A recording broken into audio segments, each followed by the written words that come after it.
लक्ष्मणाहून तुझे अंगवान तोर दिसे.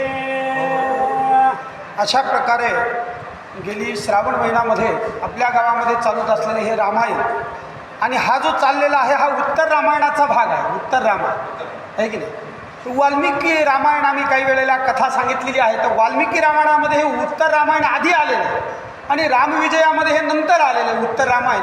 कारण वाल्मिकी रामायणांनी जे सांगितलेले त्यांनी लवकुश रामायण गाती इथून रामायण सांगायला सुरुवात केली. आता हे जे उत्तर रामायण आहे त्याच्यामध्ये आपल्याला सगळा कथाभाग माहीत आहे. लवंकुशाचा जन्म झाला, त्यानंतर श्यामकर्ण जो घोडा आहे त्यांनी सोडलेला आहे आणि त्या घोड्याला नेण्याकरता सगळे युद्ध करण्याकरता आले आहे की नाही. सगळ्यांचा पराभव त्या ठिकाणी रामप्रभूचेच अंश असणारे लव आणि कुश यांनी केलेला आहे. आता त्यांनी सांगितलं काहीतरी खुजबूज मनातली मनात करायलेत म्हणले. ते त्यांचा अशी त्या ठिकाणी कल्पना आहे म्हणले. कोणती की आपण हळू तो श्यामकर्ण घोडा घेऊन जावा. एक काम कर म्हणले कुश लवाला, तू त्या घोड्यावर लक्ष ठेवून राहाय, मी यांच्यासोबत युद्ध करतो. आणि आपापसामध्ये ते काय बोलायला लागलेले आहेत. तुझे नाम काय सांग सत्वर पिता तुझा कोटीला पवन. पुरी युद्ध दुर्धर कोणाशी केले सांग बा. त्यांनी सांगितलं तू जे समजा समोर लक्ष्मण जे दिसू लागले त्यांना उद्देशून त्यांनी विचारलं बाबा तू याच्या आधी कोणासोबत भरत जे दिसू लागले हनुमानजी भरतजी ते दोघंही आहेत. तर भरत महाराजांना उद्देशून त्यांनी त्या ठिकाणी म्हणले की बाबा तू याच्यापूर्वी कोणासोबत युद्ध केलेलं आहे का, कोणासोबत तू जिंकलेला आहेस का, तू कोणाचा भाऊ आहेस, कोणाचा मुलगा आहेस, अशा प्रकारचं त्यांना परिचय विचार लागलेले आहेत. कुश कोणाला, भरताला, प्रभू रामचंद्राचे जे भाऊ आहेत भरताला विचार राहिलेले आहेत. माझे नाम पुसशिले अक्षरे भरत यांना ओके ओके माझे नाम पुसशिले अक्षरे तरी मी वीर कुशेंद्र चुडामणी. येऊ परी भरताचा यक्षणी काय बोलता झाला. त्यांनी सांगितलं भरत महाराजांनी लव कुशांना विचारलं व तुम्ही कोणाची मुलं आहेत काय आहे काय नाही. त्यांनी सांगितलं लव कुशांनी सांगितलेलं आहे. कुश म्हणतो बाबा माझं नाव तू मला विचारायला लागलेलं आहेस, माझं नाव कुश आहे म्हणलं आहे की नाही.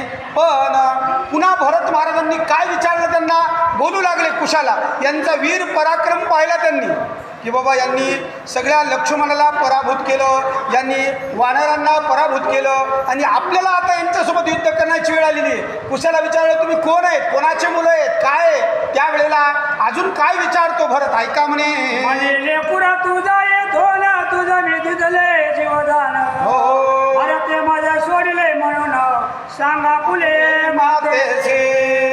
एक काम कर म्हणे तू काही माझ्यासोबत युद्ध करू शकत नाहीस म्हणले. भरत म्हणला आहे की नाही तू एक काम कर म्हणले घरी जाय आपल्या आईला जाऊन सांग. काय सांग की भरताने मला सोडून दिलं अशा प्रकारे जाऊन सांग म्हणे मी तुला सोडून देतो जाय म्हणले.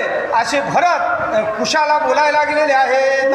कुश बोले हा सोना तुझे बंधू पडले दोघे जण. त्याचा सोड घ्यावया आपण रामे पाठविले तुम्हाशी.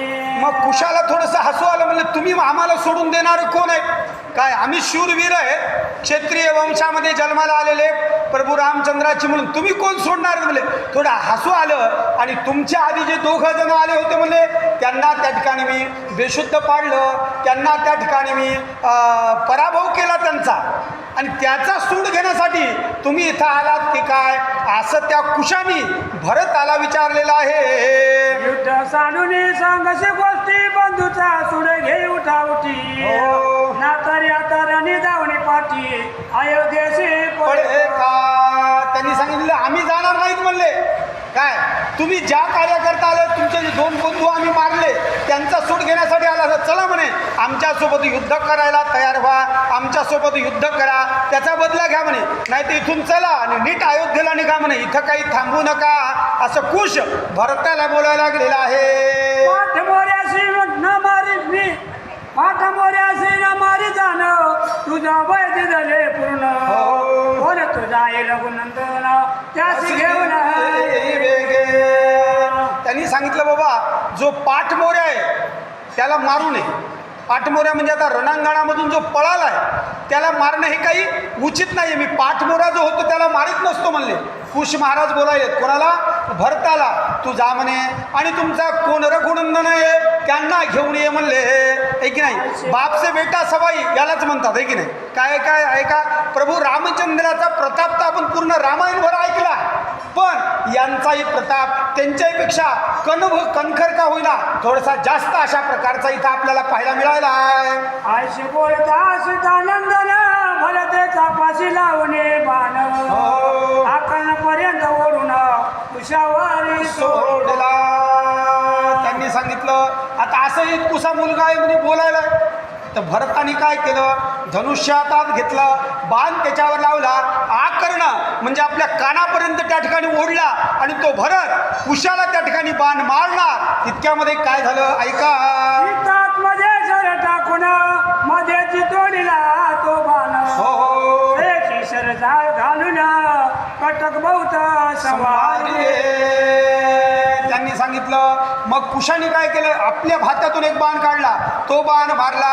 त्यांनी जो मारलेला बाण आहे त्याचे 2 तुकडे केले, ते खाले पडले आणि अनेक अशा प्रकारचे कीटक त्या ठिकाणी संवारले. म्हणजे काय झालं? छोटे छोटे किडे मकोडे ते मारल्या गेले म्हणजे त्या बाणानं. भारत जे जे अस्त्र सोडित देते न माने सीतासुत युद्ध युद्धा सरली समस्त सीतासुत नाटोबे. त्यांनी सांगितलं भरताने जे जे अस्त्र सोडलं त्या कसं असतं? पूर्वीच्या काळामध्ये जे अस्त्र होतं त्याला प्रतिकार करण्यासाठी दुसरं प्रतिअस्त्र होतं. आहे की नाही? एखाद्याने सर्पास्त्र सोडलं तर गरुड अस्त्र त्याला सोडावं लागत होतं. म्हणजे समोरचा जो युद्ध करणार आहे त्याच्यापेक्षा पुढचा जो मनुष्य आहे त्याला जर माहीत असेल तरच ते करता येते, नाही ते करता येत नाही. भरताने जे जे अस्त्र सोडलेले त्याच्या अस्त्राचा निपात केला आणि आता जवळपास भरताचे बाण संपत आले, सगळे अस्त्र संपत आले. त्यांना त्या ठिकाणी काहीही चालन म्हणले. भरते पेरिले कार्ती अस्त्र सहस्रकराचे प्रगटले वीर मान सोडिती अनिवार आखे अंबर गाजविती. हो भरताने जे आहे कार्तिवीर्य अस्त्र सोडलं.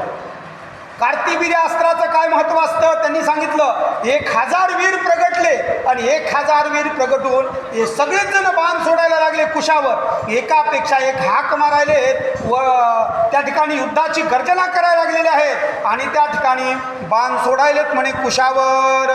ऐसे देखता राघव कुमारे भार्गवास्त्र सोडिले तोरे कार्ती अस्त्र एक सरे गुप्त झाले ते धवा. ते पाहिलं कार्तिवीर्य अस्त्र सोडलेलं पाहिलं.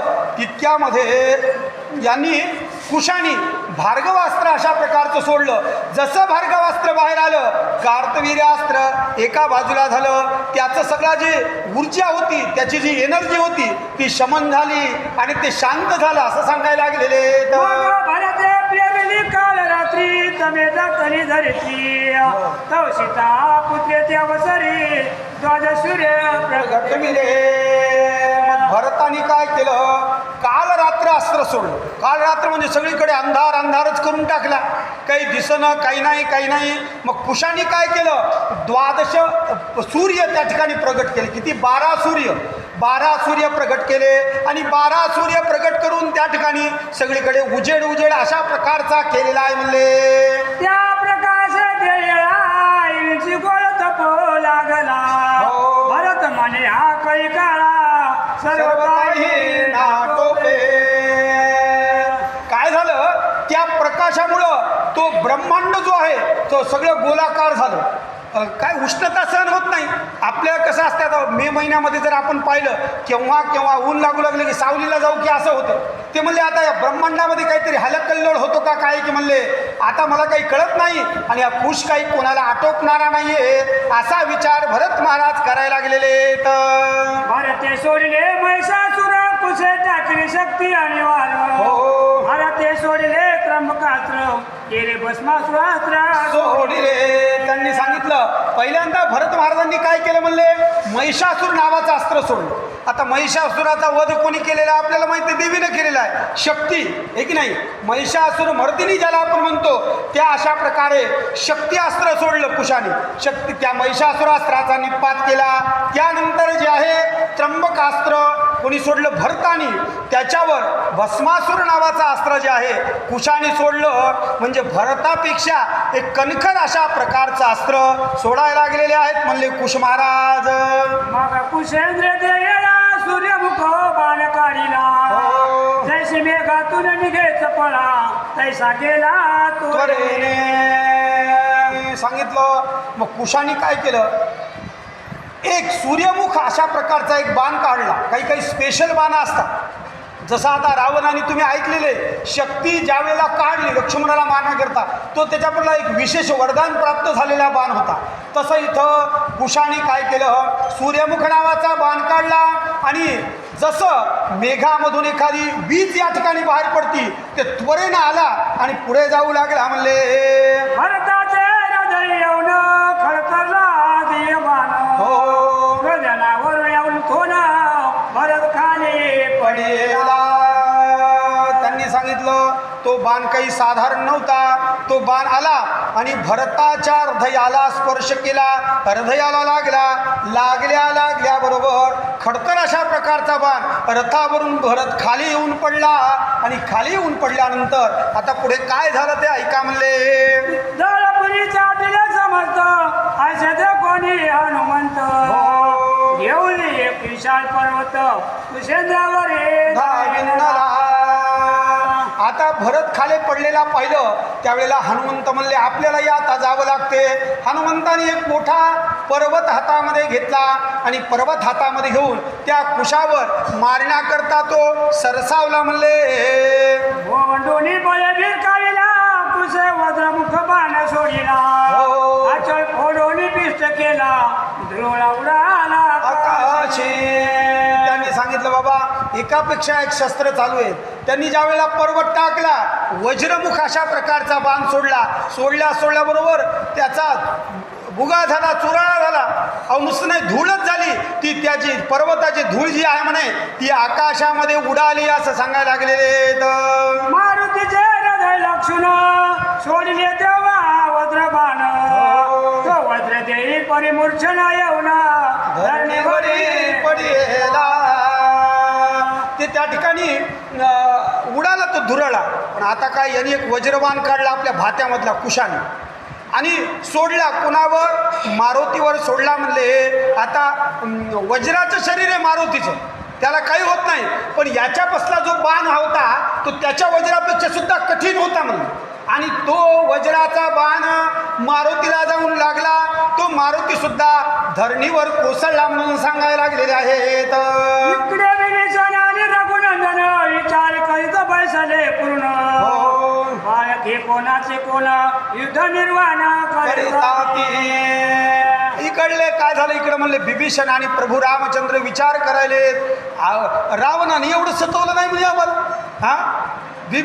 ऐरावण महिरावण एवढे मोठे मोठे या ठिकाणी होते, त्यांनी एवढं सतवलं नाही. एवढे छोटे छोटे बालक आहेत म्हणे, हे आपल्यासोबत युद्ध करायला लागलेले आहेत म्हणे. कोणते असा विचार बिभीषण आणि राम प्रभू करायला लागलेले. तो अकस्मात आली माता रणे पडला वीर भरत, मूर्छना येऊन हनुमंत रणांगणे तळमळे.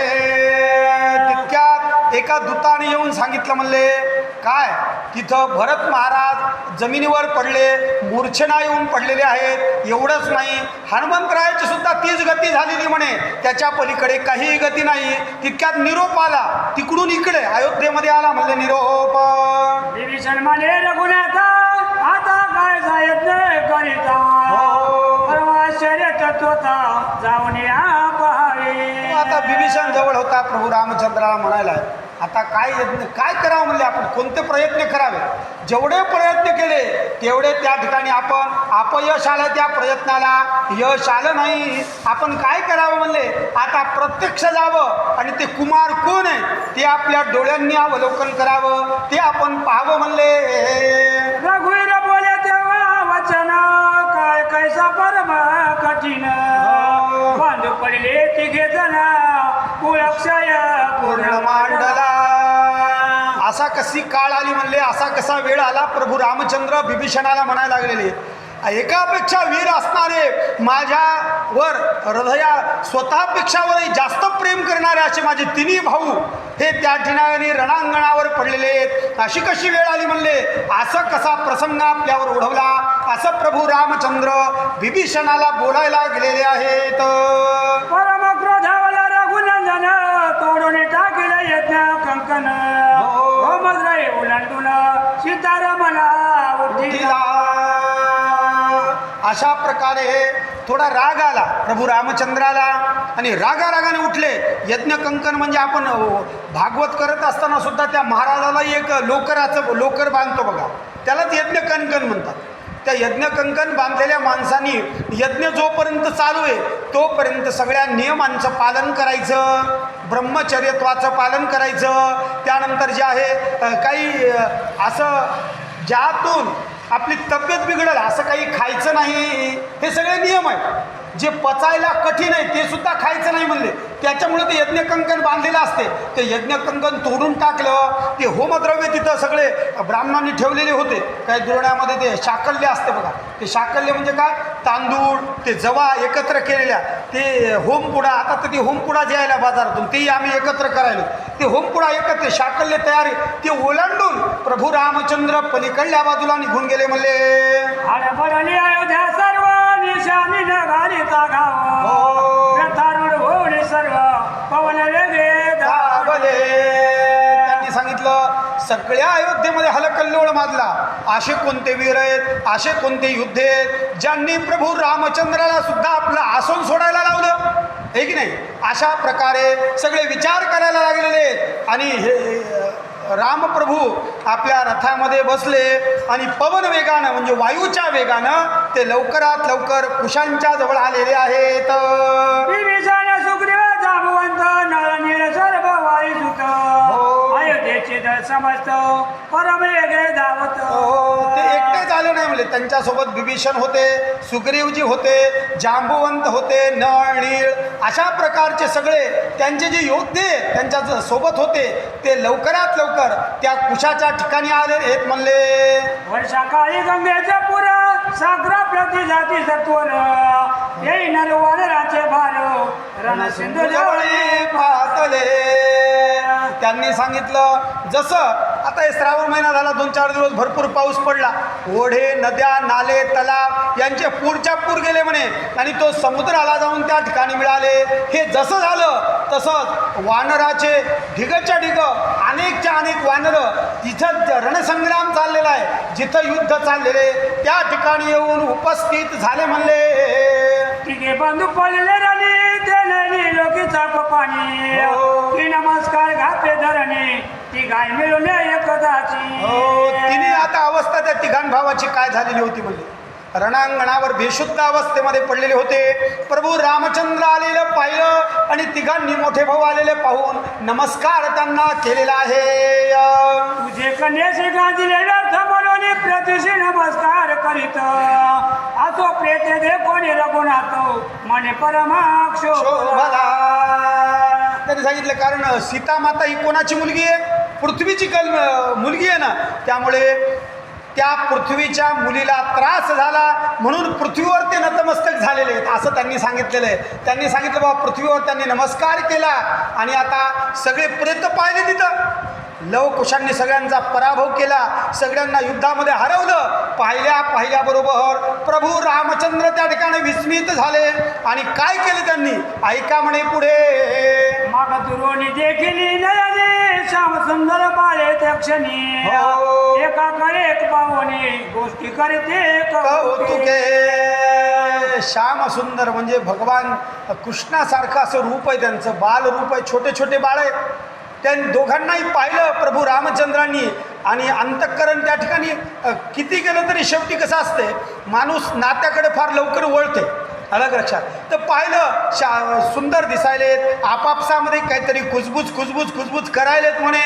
असं दृश्य रामप्रभूला समोर दिसलं. कपिला मौजी यज्ञ पोहतात, शोभती किशोर अद्भुत, माताची शिका उडत दृष्टीनानित परदळाते.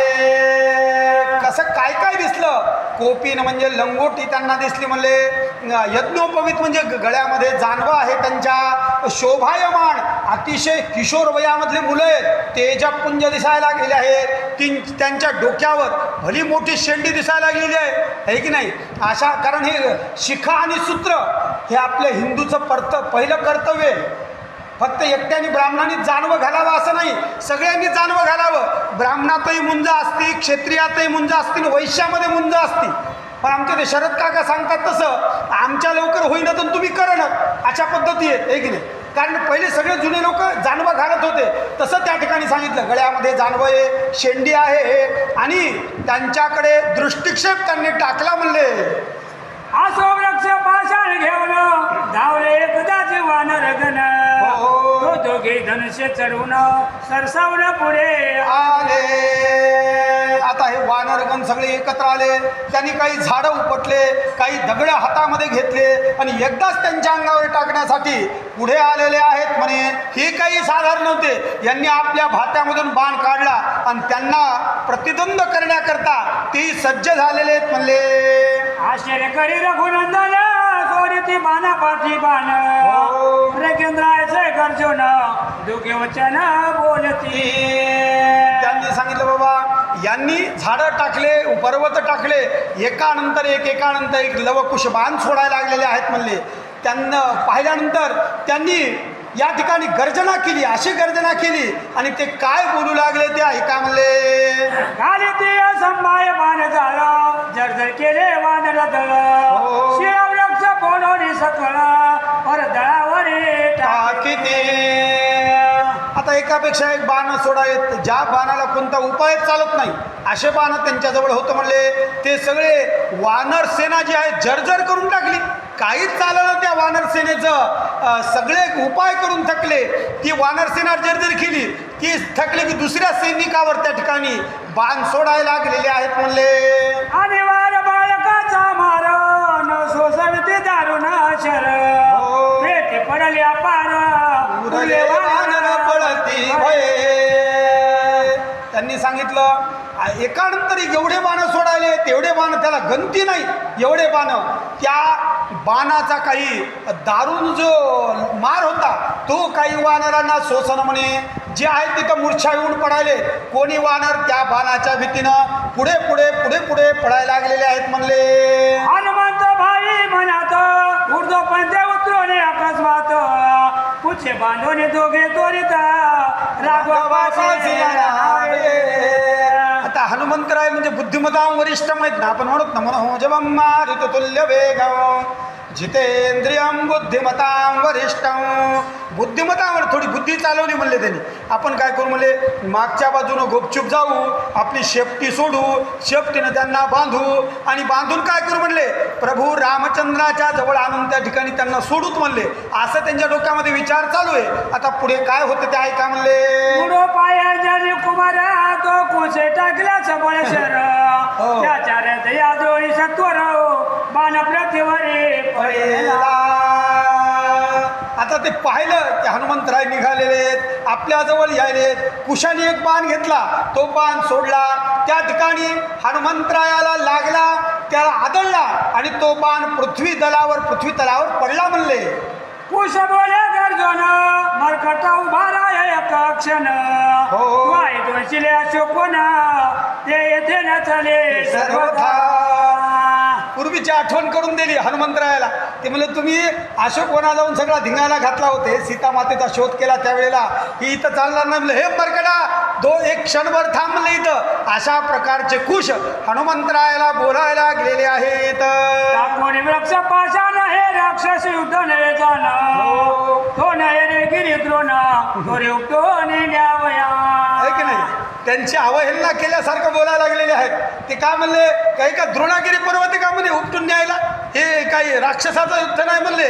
हे युद्ध तुम्ही अशा प्रकारचे असणारे क्षत्रिय त्यांच्यासोबत युद्ध करायला म्हणले, हे साधारण युद्ध नाही म्हणले. ते काय द्रोणागिरी पर्वत उचलून न्यायचं, अशा प्रकारची त्यांना टोचून बोलण्यासारखं आपण जसं बोलतो त्या पद्धतीने कुश हनुमंतरायाला बोलायला गेलेले आहेत. वैश्य पद जीवन पुरुषार्थ भोगीशी समुद्र उडून हो. रावणाचे नगर जाळले पूर्ण ते तेने चले मासे आहे की नाही. त्यांनी सांगितलं एका ठिकाणी गोवत्स पद उडवलं आणि त्यांनी पुरुषार्थ भोगला असं त्यांनी सांगितलं. कारण ती एक मकरध्वजाची जी कथा आहे मला वाटते त्याच्याशी हा संबंध आहे. त्याच्यामुळं काय झालं की ती गर्भिणी राहिली अशा प्रकारे त्यांनी त्याचा उल्लेख केला. तुम्ही पुरुषार्थ तिथं समुद्रामध्ये दाखवला म्हणले आहे की नाही. आणि तिथं रावणाचं जाऊन त्या ठिकाणी नगर जाळलं. त्याचे एवढं सोपं नाही म्हणले आमच्यासोबत युद्ध करणं. ते राक्षसासोबत युद्ध होतं म्हणले. हा संग्राम सिंधू परम दुर्धर येथे जल पावशी तू वानर हो. आमचे जनमेशी अपार स्नेह तुझा लागला लागला असे. हा काय म्हणे साधारण पर्वत नाहीये, साधारण सिंधू म्हणजे सागर नाही म्हणले. इकडून तिकडे जायला हा संग्राम सिंधू आहे म्हणजे. संग्राम सिंधू म्हणजे युद्धाचा सागर, युद्धाचा सागर आहे. त्या ठिकाणी तू त्यावेळेला गेला म्हणे पलीकडं सगळं शोध लावला, सगळं झालं. आमच्या आईला तुमचा खूप लळा लागलेला आहे असं त्या ठिकाणी कुश हनुमंतरायाला बोलायला लागलेले आहेत. ते क्षण क्षण ठरित म्हणून तुझं रक्षिले येत उगाची राहे निवांत आचरवता हनुमंता आमच्या आईची नेहमी आई तुमची आठवण काढते म्हणते. हनुमंतराय तुमच्यावर खूप प्रेम म्हणे आमच्या आईचं, म्हणून तुम्हाला सोडायला उगी इकडे तिकडे फिरू नका म्हणले. एका जागी शांत राहा, नाही तर यांची जी आहे का जशी अवस्था आली तशी तुमची अवस्था होईल म्हणले. तो वृक्ष घेऊन सत्वर पुढे धायला मित्र पुत्र बाणगाते तलवर लहुले तोडीला हातीचा. पुढे काय झालं सुग्रीव मित्रपुत्र म्हणजे सुग्रीव आहे की नाही. त्या सुग्रीवानं पुढे एक तरू घेतलं, झाड घेतलं आणि त्या ठिकाणी त्या कुशावर टाकलं. त्यांनी बाण काढला, त्याचा चुराडा केला, त्याचा बुगा केला. आता पुढे काय होते ऐका म्हणले. मन करे चंदास सुद्धा तो मागील काळ राहिला आता तुम्हा पतीचा तत्वता लाय शिक्षा आज येथे त्यांनी सांगितलं ऐका ऐका म्हणे. आता वानर हो तुम्ही तिथं काय केलं ते आम्हाला सांगू नका, तुमचं सगळं आम्हाला माहिती आहे म्हणले. पण आता थोडंसं थांबा म्हणले, माझ्यामध्ये एवढं सामर्थ्य आहे की तुम्हाला शिक्षा करीन म्हणे.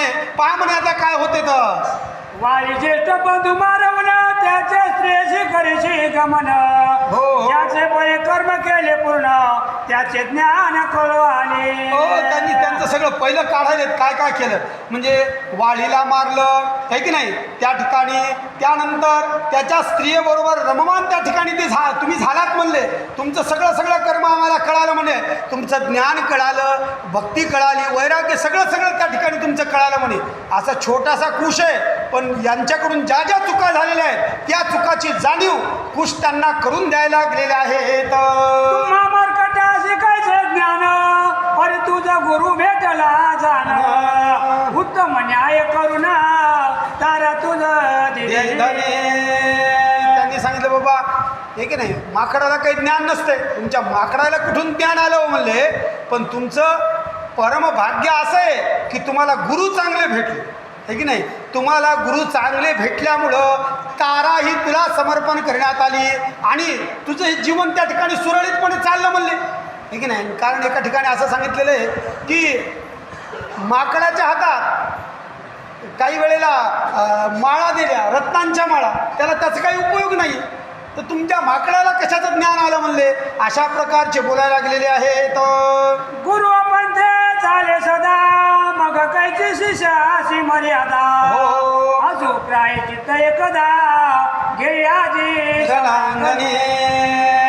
त्यांनी सांगितलं बाबा आता गुरुच बिघडला तर शिष्य कुठून चालत चांगला आहे की नाही. त्यांनी सांगितलं बाबा गुरुच त्यांनी त्याचा पंथ सोडला, त्यांनी त्याचा मार्ग सोडला. कारण गुरुमध्ये आता गुरुचा विषय निघाला म्हणून सांगतो 6 गुण असले पाहिजे.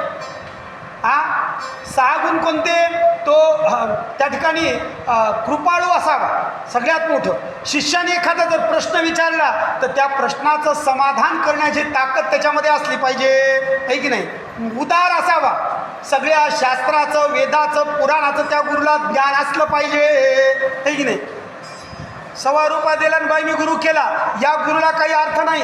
गुरु पारखोनिया करावा. आमच्या संत महात्म्यांनी सांगितलेले गुरु पारखोनिया करावा आहे की नाही. आणि आता तर कलियुगाचा वार आहे. कोणाबद्दल काही बोलणं काही शक्य नाही. एवढं वातावरण बिघडलेलं आहे. काय आपणच आपले मित्र आहेत आणि आपणच आपले शत्रू आहेत. आपण जर चांगल्या मार्गाला गेलो, चांगल्या गुरुजवळ गेलो तर आपलं कल्याण आहे, वाईट मार्गाला गेलो तर कल्याण नाही. त्यांनी सांगितलं बरं, गुरु आपण ते जर चालत असेल तर शिष्याचा विचार तर सोय नाही. पण एवढं सोपं नाही. मला लक्षात, आम्ही माळ घालताना फार घाबरतो महाराज. ते मागं आमच्या वसमतला कथा झाली, ते म्हणले माळ घाला. मी घाली ना, मोठे मोठे महाराज पडलेले आहेत, आमचं कुठं घेऊन बसता हे की नाही. ज्यांनी अधिकार आहे त्यांनीच माळ घालावी. माळ घालणं सोपं नाही महाराज. काय त्या माणसाने जर पातक केलं ते गुरुला भोगावं लागते, घालणाऱ्याला भोगावं लागते. ते तेवढं सोपं नाही आहे. तर त्यांनी सांगितलं, गुरुच जर वाईट पंथाला जाऊ लागले तर शिष्याला कुठून मर्यादा येईल. एक काम कर म्हणले, आता जे झालं तर झालं, या रणांगणावर एकदा प्रायश्चित्त घेऊन टाक म्हणले. असं खुश बोलायला लागलेले आहेत. मग घालून सहस्र बाणराने पाहिला सूर्यनंदन, म्हणत फळावारी कंटक पूर्ण तैसेची शहर भेदले. मग 1000 बाण एकदाच सोडले आणि त्या ठिकाणी तो सुग्रीव जो आहे तो खाले पडला. सगळं त्याच्या परिपूर्ण अंगावर सगळे काटे काटे काटे अशा प्रकारचे झाले आणि त्याचं डोकं जे आहे ते फोडलं म्हणले. तेव्हा पुढे धावला जांबुवंत, त्या प्रतिकूच वीर बोलत, मन्या सोला तो निर्बळ बहुत, व्रत अत्यंत दृष्टीहीन. त्यांनी सांगितलं, जांबुवंत पुढे आला अस्वल हे की नाही. ज्या जांबुवंताला एक फार वरदान होतं. विशेष वरदान कोणतं होतं की भगवंताशिवाय या जांबुवंताला कोणी पराभव करणारं नव्हतं. आपण कृष्ण अवतारात पाहतो ना, जांबुवंती ज्या वेळेला आणली ते सीमंतक म्हणायची कथा येते, त्यावेळेला ते जांबुवंताबरोबर युद्ध करतात. पण कृष्ण अवतारात असतात त्याच्यामुळं त्यांना त्या ठिकाणी ओळखत नाही म्हणून युद्ध करतो जांबुवंत. मग राम अवतार धारण करतात आणि नंतर दर्शन देतात. अरे म्हणले, तू तर अस्वल आहेस म्हणले, तुझ्यापाशी काही बळ नाही म्हणले, तुला दिसतही नाही म्हणले, तू आमच्यासोबत काय युद्ध करू शकतो. असं कुश त्या जांबुवंताला बोलायला गेलेले आहेत म्हणले. सोडल्या सहस्र बाण तोही पाडीला बोलतो न, तो घेऊन या पाशान नळवानर विंदला. त्यांनी सांगितलं 1000 बाण त्याच्यावर सोडले. त्याला सुद्धा त्या ठिकाणी गतप्राण केलं, त्याला जमिनीवर पाडलं. त्याच्यानंतर नळ नावाचा जो त्या ठिकाणी वानर होता तो कुशावर आणि लवावर युद्ध करण्यासाठी सज्ज झालेला आहे म्हणले. आपल्यातील बोले वचन म्हणे नये सेतू बंधन, 5 बाण सोडून तोही पाडीला रणभूमी. त्यांनी सांगितलं, अरे हे का सेतू बांधायचं काम एवढं सोपं नाही म्हणे. एका दगडावर राल लिहायचं, दुसऱ्या दगडावर मर लिहायचं, ते सेतूवर टाकायचं आणि पूल बांधायचा. इथं सगळं युद्ध चालू आहे म्हणले. आणि साधारण लोकांबरोबर युद्ध नाही म्हणले. जे या युद्धामध्ये प्रवीण आहे अशा लोकांबरोबर युद्ध आहे. अशा प्रकारचं म्हणले. त्यालाही बाण मारला, तो सुद्धा जमिनीवर पडला म्हणले. तवांगद धावला सकोप, तयासी बोले रे कुळदीप, रावणाचा सभा मंडप नहे पामरा उचला वया. त्यांनी सांगितलं की बाबा आता बघा, हे ज्यांनी ऐकलं का त्याच्या फार लवकर लक्षात येते. कारण अंगद जो आहे हा प्रभू रामचंद्राचा दूत बनून गेला होता. दूत बनून गेला होता. कोणाला दूत पाठवावं. आमच्या भागवतामध्ये भगवान श्रीकृष्णाचा निरोप घेऊन अक्रूर महाराज गेले गोकुळामध्ये, आणि इथं रामायणामध्ये त्या ठिकाणी अंगद महाराज गेले रावणाला सांगायला, समजून सांगण्याकरता. ते म्हणले, काय रावणाचा मंडप दिसायला का म्हणले, इथं भला उचलला नेऊन कुठेही आपटला, तसं नाही म्हणे, असं बोलायला लागलेले आहेत. माझे पाठीशी घे येऊन तुझे पित्याचा मी सूड घेईन, शत्रूची सेवा करिता पूर्ण लाजन वाटे मरकटा. त्यांनी सांगितलं, तुझ्या बापाचं सूड घ्यायलाच आम्ही आलोत म्हणले, आहे की नाही. त्या अंगदाला बोला लागलेले आहेत लवकुश. त्यांनी सांगितलं, ये म्हणले समोर, तुला त्या ठिकाणी हे मरकटा लाज वाटलं का म्हणले, ये आमच्यासोबत युद्ध कर, असं बोलायला लागलेले आहेत. तुझ्या मातेने केला विचार, त्याचे प्राचित देईन सत्वर, म्हणून 5 शेर टाकून अंगद पाडीला. त्यांनी सांगितलं, बाबा तुमच्या आईकडून काही चुका झाल्या म्हणे भूतकाळामध्ये, त्याच्यामुळे त्याचं प्रायश्चित्त तुला देतो म्हणले, ये आता. असं म्हणून 5 बाण सोडले आणि त्याला सुद्धा जमिनीवर पाडलं. अष्टदुत्पत्ती आणि हनुमंत पाडले हिर समजत, मग कोदन चढवणी तोरित बाण लावित राघव. आता शेवटची वेळ राजावर येत असती. सैनिक संपल्यानंतर राजाला समोर व्हावं लागतं. पर्याय नाही, सैनिक संपलं सगळं आता सगळे संपले आणि आता प्रभू रामचंद्राने भात्यातून बाण काढला, धनुष्याला बाण लावला आणि आता काय करतात ते ऐका म्हणले. एके सोडिले दश बाण कुशेषत सोडिले निर्वाण सहस्र रघुनंदन टाकता झाला तयावरी. पहिल्यांदा 10 बाण सोडले म्हणले, त्याच्यानंतर कुशाने 100 बाण सोडले, त्याच्यानंतर रघुनाथाने प्रभू रामचंद्राने 1000 बाण सोडले म्हणले.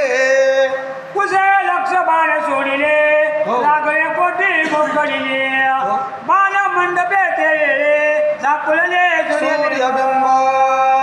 त्यांनी सांगितलं एकापेक्षा एक शून्याने आकडा वाढायला आहे की नाही. त्यांनी 1,00,000 बाण सोडले, यांनी कोटी बाण सोडले. असं झालं म्हणले सगळं आकाशावर शामियाना टाकल्यासारखं झालं म्हणले. सगळा अंधार त्या ठिकाणी झाला. सूर्याचं जे प्रतिबिंब आहे ते पृथ्वी तलावर येत नव्हतं, सगळीकडे अंधार झालेला आहे. रघुपतीचा हस्त एक बहुत त्यावली शेष कुच हृदयित बाणाचे देवा गणित लेखित शेषाते न करावे. त्यांनी सांगितलं आता दोघापेक्षा एक. मी आधीच सांगितल्याप्रमाणे बापसे बेटा सवयी. त्यांनी 1 बाण सोडावे आणि 10 सोडावे आणि युद्धात चपळाई लागते. असं मरगळल्यासारखं युद्ध करता येत नसते. एकापेक्षा एक बाण सोडायले. अहो की अशी इतके बाण सोडले म्हणले, इतके बाण सोडले की शेषाला सुद्धा त्याची गणता करता आली नाही. अशा प्रकारचं वर्णन करत आहेत. अनिवार्य बालके दोन्ही नाटोपती रामा शिरणी यावरी कोदन पाणी काय बोले ते धवा. अहो दोन्ही बाळ एवढे शक्तिशाली आहे, एवढे प्रतापी आहे. प्रभू रामचंद्राला सुद्धा आटोपानसे झाले म्हणले. त्यांना सुद्धा ते त्यांनी एवढे बाण सोडले की आटोपायला तयार नाही. काय करावं म्हणून प्रभू रामचंद्राने त्यांना 2 गोष्टी बोलल्या. काय बोलल्या ते ऐका म्हणले. म्हणे वृक्ष बालक हो ऐका वचन तुम्हाशी भातुके देईन करावयाचे दुग्ध पान धेनु देईना सवस. आता कसं आहे, आपण जसं म्हणतो लेकराला बाळा रडू नको रे चॉकलेट देतो आहे की नाही, तसं प्रभू रामचंद्र त्यांना थोडीशी आमिष दाखवायला. काय आमिष दाखवायलेत म्हणले.